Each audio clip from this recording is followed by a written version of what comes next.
बहुत ही interesting data मैं देख रहा था जिसमें एसआईपी को लेके। तो एक रूल ऑफ 15-15-15 है।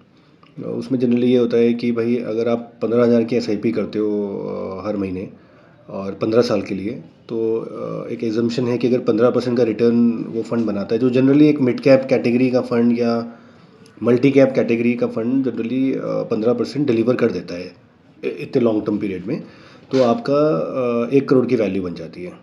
तो मोटा मोटा 15 साल में आपने 15,000 की एसआईपी करी, तो आपने 27 लाख रुपए इन्वेस्ट किए। 27 लाख की वैल्यू आपकी 1 करोड़ रुपये हो गई। ठीक है, अब कई लोग बोलते हैं भाई 1 करोड़ से क्या होगा, इतना इन्फ्लेशन बढ़ रहा है, 1 करोड़ कुछ नहीं।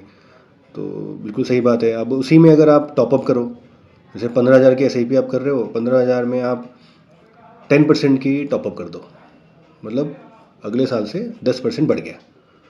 ठीक है, 10% नॉर्मल है। जैसे 15,000 का अगले साल से 1,500 और बढ़ जाएगा ना। जैसे हमारी सैलरीज बढ़ती है, इनकम बढ़ती है, तो हम कर सकते हैं, टॉपअप भी कर सकते हैं। तो वही 15 साल के बाद आपका जो इन्वेस्टेड वैल्यू, आपकी जो मार्केट वैल्यू होगी, वो करीब करीब 1 करोड़ 60 लाख के आसपास हो जाती है।